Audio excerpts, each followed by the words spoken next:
Andy Johnson, Minnesota State University. We are looking at emotions, motivation, and learning to read. This part looks at the evolutionary purpose of our emotions. Think about emotions from an evolutionary perspective. Our current emotions are a result of thousands of years of human evolution. And here are the basic emotions that are common to all human beings. From an evolutionary perspective, our emotions facilitate actions, cause us to do something that were beneficial for the survival of the individual and propagation of the species. So those emotions that caused us to do something tended to become wired. There's a reason why we feel fear and anger and sadness and happiness. An example, anxiety, which is a form of fear, pushes you to act, to plan, to think ahead. In every group, we needed anxious people to plan, to worry. If everyone was brave and strong, they'd run out and they'd try to kill a woolly mammoth, and a lot of them would get killed, and that's not good for propagation of the species.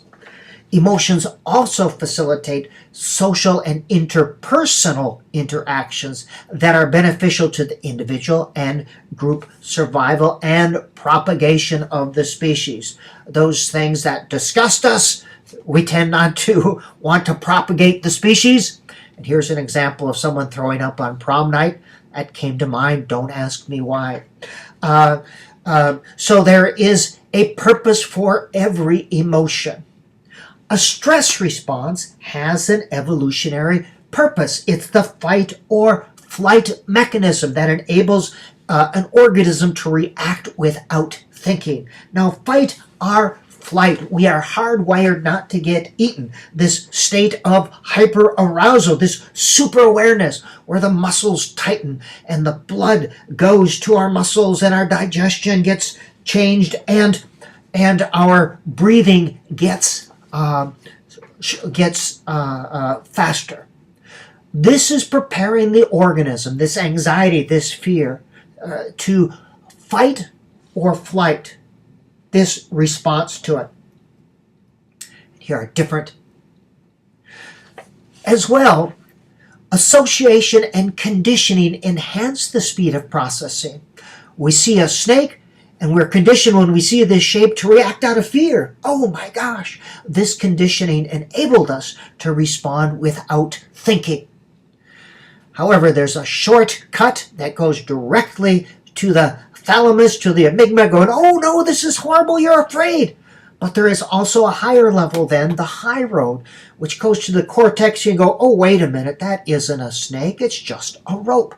So we have the low road, which goes much quicker, causing us to respond, and then the high road, which we think about it. The same with the fear, the freeze and withdrawal response to fear. Again, this is conditioning.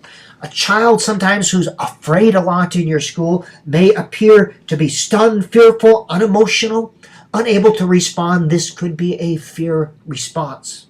Fear is triggered equally by external events as well as internal events. That is negative thoughts or your perception of things. Now, not all events are true threats to survival, but our body doesn't know this. It overinterprets things. It overinterprets things. Chronic negative thinking is one of these things too, that when we overinterpret, we feel negative.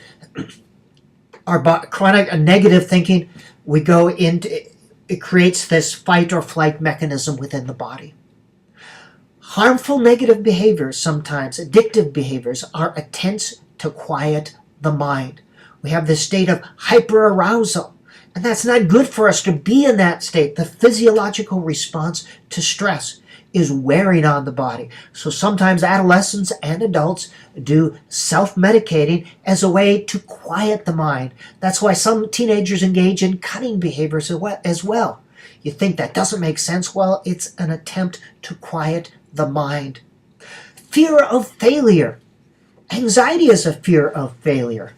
What does a kid have to be afraid of? Well, think about the kid with a learning disability. The kid is afraid of failure of not being measuring up, not being good enough, of being compared to someone else.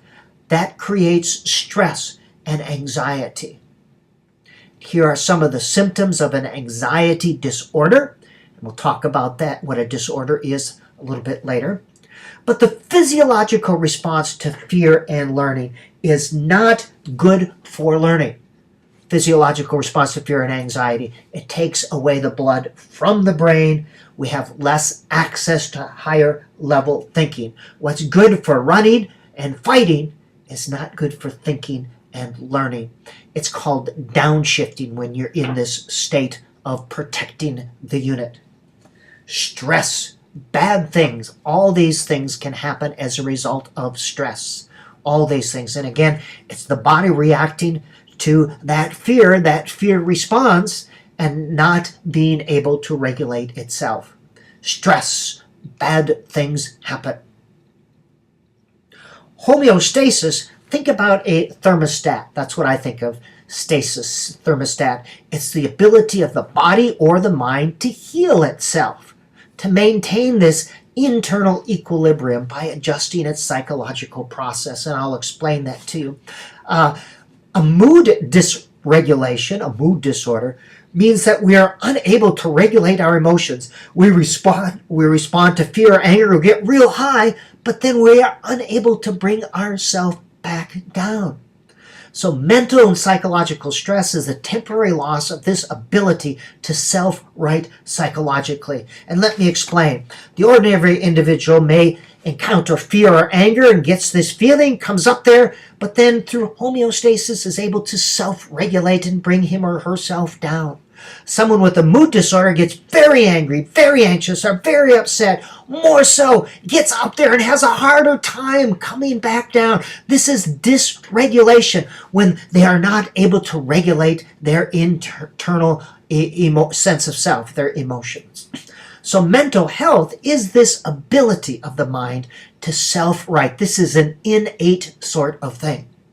Now sometimes this anxiety and hyperarousal that we feel with anxiety, with fear, and this inability to regulate, this dysregulation, sometimes get labeled as other things. We see ADHD, bipolar, EBD, learning disability, a bad kid, lazy kid, immature kid.